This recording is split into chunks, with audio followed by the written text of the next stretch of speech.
Salam anti korupsi. Apakah KPK mempunyai kewenangan di dalam Undang-Undang KPK terkait dengan adanya laporan dugaan tindak pidana korupsi yang dilaporkan oleh Indonesia Police Watch ke KPK dengan dua terlapor, yaitu mantan Gubernur Jawa Tengah Pak Ganjar Pranowo dan juga salah satu direktur utama yang telah menjadi mantan. Nah, kalau kita melihat undang-undang mengenai penyelenggaraan negara yang bersih dari korupsi, kolusi, dan nepotisme (KKN), maka di situ ada definisi mengenai penyelenggara negara. Dua orang yang terlapor ini ya tentu di dalam undang-undang tersebut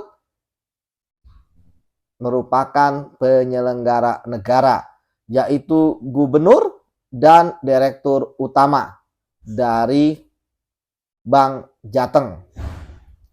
Kemudian ya terkait dengan kerugian negara. Nah, kerugian negara kan kalau KPK hanya bisa berwenang jika dia di atas 1 miliar. Tentu laporan dari IPW kemarin ya itu sudah jauh ya dugaannya, yaitu di atas 1 miliar. Jadi jika nanti ya benar terbukti ya ada dugaan korupsinya melalui proses hukum, KPK berhak menangani. Yang KPK tidak berhak tangani yaitu pertama ya terkait kalau dia kerugian negara di bawah 1 miliar, nggak bisa. Kemudian yang kedua, bukan penyelenggara negara. Walaupun memang penyelenggara negara itu sekarang kan sudah mulai agak meluas ya definisi berdasarkan pendapat ahli ya. Namun kita kembali sajalah ke dasarnya, yaitu Undang-Undang 28 tahun 1999 ya. Nah, selanjutnya mengenai tempus ya. Walaupun sudah mantan ya, dia tetap harus mempertanggungjawabkan jika ada dugaan tindak pidana korupsi ketika tempusnya adalah sejak dari mulai menjabat ya sampai dengan selesai. Itu merupakan tempusnya. Kecuali ada yang unik ya, misalnya ada kasus lah si X sudah diketahui akan menjabat sebagai kepala daerah misalnya.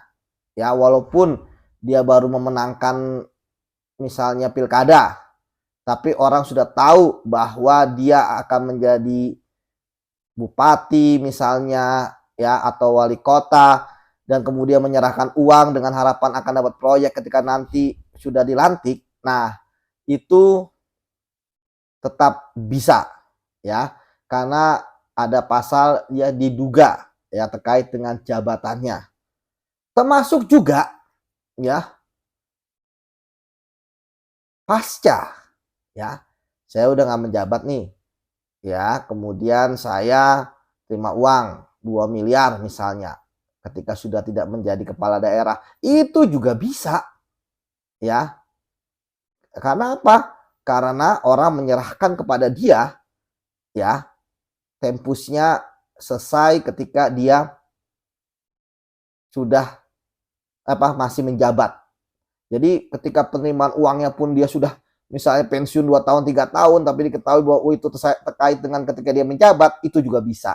Jadi sekarang yang paling penting adalah keseriusan dari pemberantasan korupsi, yaitu keseriusan dari KPK untuk kemudian menelusuri benar atau tidaknya dugaan kasus korupsi tersebut. Demikian, salam anti korupsi.